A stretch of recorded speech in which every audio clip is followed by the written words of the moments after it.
One of the things that I really find frustrating is having to use 1 tablespoon of a certain herb for a dish. Like this dish calls for 1 tablespoon of thyme or 1 teaspoon of chopped parsley on the top. And over the years, it's meant that every now and then, if I have to do it and I know that the herb is going to make a big difference, I buy it at the grocery store, I bring it home, I intend to use the rest of the bunch, and then inevitably it goes bad in the fridge and I end up tossing it. And I hate doing that. What comes to mind is something that my mom used to say, something that any Tamil person will understand, aniyaya kasu, waste of money. It feels like literally taking that $2 or $3 that remains in that bunch of herbs and tossing it into the trash. So over the years, what I have started doing, which is actually a thrilling thing to do, is growing herbs. Now, I don't have a garden. I wish I had a garden, but I don't have a garden of my own, and many people watching probably don't have a garden. But if you have a sunny windowsill, especially if you have a window that faces south, as I do, I actually have a fire escape that faces south, so I'm pretty lucky, you can grow herbs. And I am going to show you today how I like to grow herbs from the grocery store. The great thing is that now at the grocery store, very often, they have potted herbs in different sizes. And throughout the year, like even in the winter when I can't really put plants outside, if a pot of parsley is like $2.99, I think I'm going to get this, try to keep it alive for a little bit of time and get more use out of it than just a bunch of parsley, which is the same price at the grocery store. So what I do is I buy the herb and then I bring it home and it's in a plastic pot. Now, there is a way of taking this, which I don't think looks very nice, and making it look nice. The easiest thing to do is to get one of these and to go like this. There, done. Doesn't that look so much nicer? So that's the fast way of doing this. And then you kind of just water the plant overhead. But some plants need certain techniques to keep them thriving and alive. And I'm not going to go through every single one here in great detail, but I'm going to show you what I do with basil. Because if you buy the basil from the store like this and you just put the plastic pot into a terracotta pot, it's eventually going to die. And there are a few reasons for that. So what I like to do is take my basil, take it out of, I'm going to put my gloves on actually.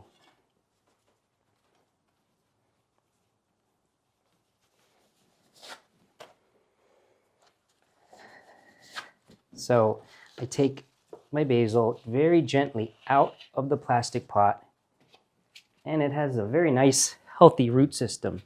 And then I split the plant actually into two. Like a nice basil plant like this that's very healthy, I split into two. Now, sometimes the herbs from the grocery store, I've allowed this to dry out to show you. The potting mix is not actually a soil, it's kind of like a peat. It almost just feels like a sponge or styrofoam. And it is better to tap some of that out, to tap as much of that out as possible and actually pot it, especially if you're using a pot, with actual soil or a compost mix. So I haven't done that with this, but I should. So maybe I will afterwards. But this looks pretty good, this mix. So now I'm going to set up my pots. I have 2 pots here. Guess where these came from.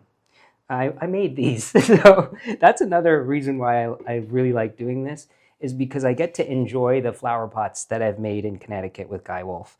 And I have 2 different pots here. I have what's called a peel pot, and I have a pot that we made recently, a marbleized flower pot.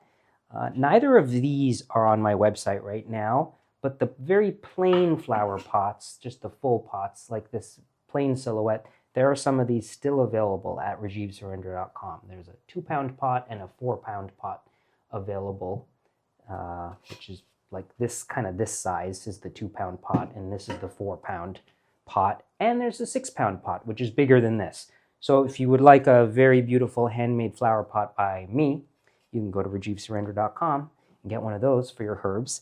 Herbs. Herbs. I know there's a lot of controversy about this. Now, I am from Canada originally, and now I live in the States. So I believe over the years I've heard all manner of pronouncing this word. And I know that some people are going to say one way is correct and one isn't. You know what I'm talking about.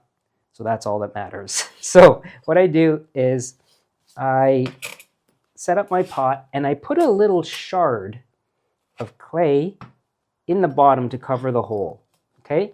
And the way that this works is because this is curved, it's going to sit over top of that hole. It's going to prevent the soil from draining out, but it's going to allow the water to drain out. So that's how this works. And the great thing about breaking a pot by accident, because that part isn't great, is that you can use the broken pot for shards for the future. So I just keep this broken pot handy, and I need one for here, and I just break off a piece like that. And I like to just break off the pieces as I need them instead of breaking the whole pot. So there. And this, look at that. It's a perfect use of a broken pot, the shards. Now,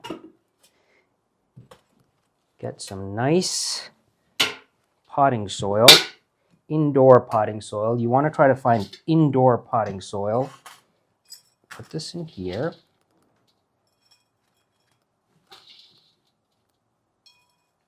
Okay. And you want the top of the plant slightly under the top of the pot so that there's a little dip for watering it. So that's pretty good. So I hold this in place carefully and put the soil around the pot, around the plant, sorry.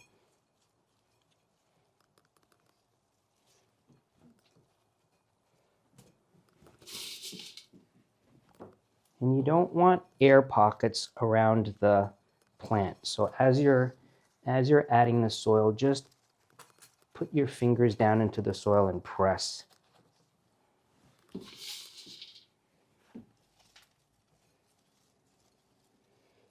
This smells, even now as I'm just touching the leaves and moving the leaves around, it smells incredible.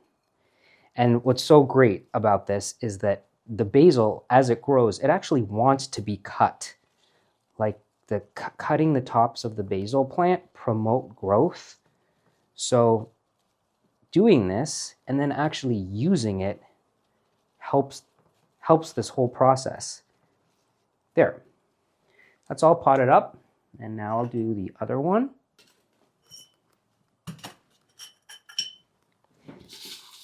I've been growing things on my windowsill first, and then as it warms up, I've been putting them on the fire escape. And I have to say that it's a wonderful thing to do at this time of year, like the spring, as it's getting warmer.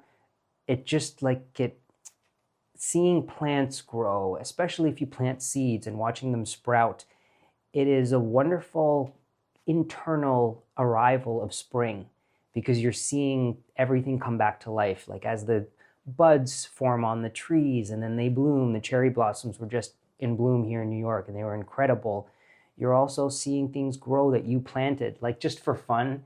This is not really very efficient, but I saw some seeds for a salad mix at the hardware store, and I bought the seeds and I planted them in this other little pot that I made. I planted them like 3 weeks ago, and one morning when they sprouted, I was just so excited.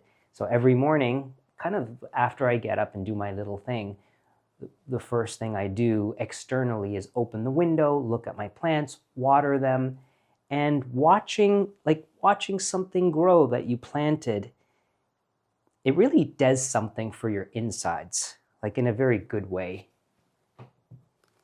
Okay, plant number 2. Looks good.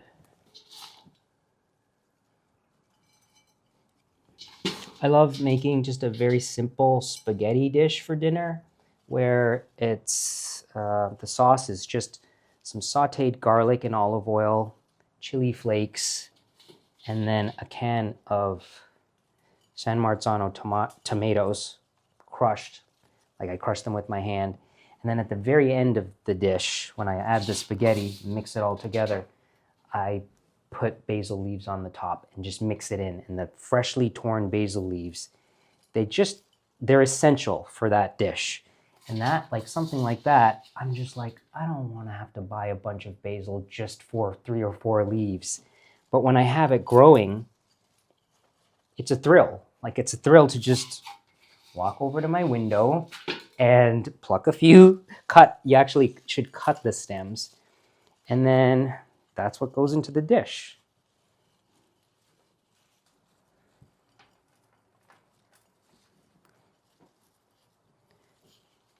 There.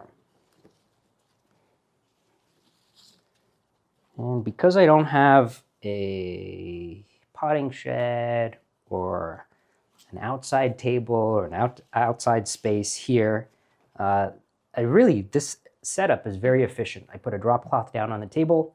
I use this enamel tray, which I use for everything. These are, to me, like such a useful thing, these vintage enamel trays.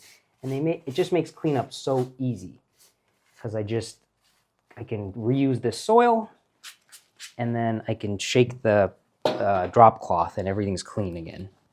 Okay, so now my plants have been potted up. I'm just going to give these a little bit of water since they've just been repotted, just to wet the soil. But the way you should water basil, like once it's established and it's in a pot, the way to water it is actually from the bottom. And this works really, really well. And I found, because I didn't know this, and I discovered this only recently, and I found that, wow, it made such a huge difference. Like the basil really thrived when you water it this way. So you put the pot in a saucer, something deep, and then you add the water to the saucer and fill that up, and the plant will suck up what it needs.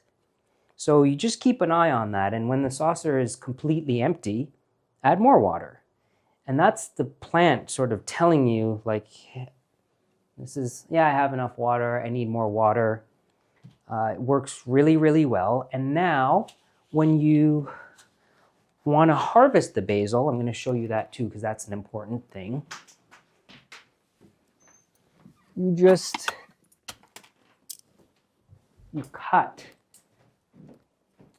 cut down to the previous place of growth. So let me pick a stem here that is a good illustration of that. So for example, here, you see this stem here? I'm going to cut this stem down right here. And now, see these tiny leaves? These tiny leaves are going to grow like bigger. So I have this. So if I needed a few bunches, a few sprigs of basil, this is what I would do. Just cut down to the next leaf growth. Cut the stem right down to the next leaf growth. You don't just go to the plant and pluck off these leaves off the side. You want to cut off an actual segment of the plant and use these.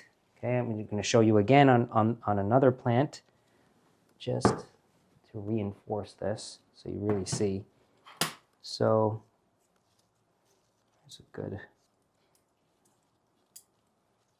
like here, I would cut there.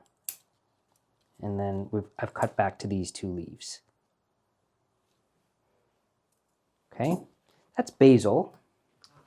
And I'm just going to show you a few of the other things that I'm growing. So I am growing this parsley, which is, I've been cutting this like regularly, and cutting the parsley promotes growth. Like it is growing from below. You can see here, I should have cleaned this up.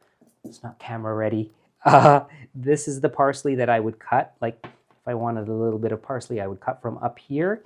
And you can see that there's little sprigs growing at the bottom. This does need a good watering. I'm going to change the soil in this today.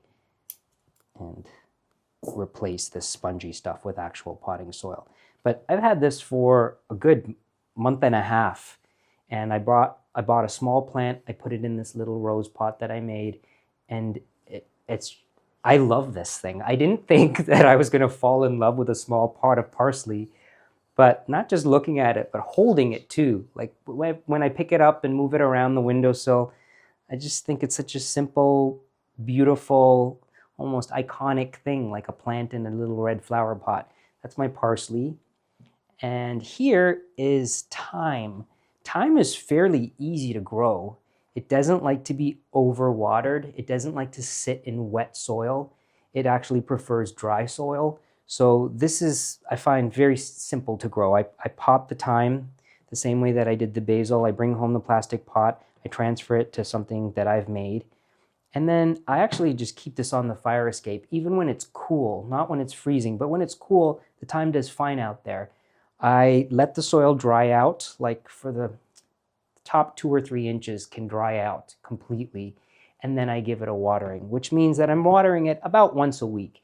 If there's rainfall, I don't even do that. So, and this, again, is a herb that does very well from cutting it back. So cutting back a little bit like this and using it in your cooking actually helps and promotes the growth of the plant.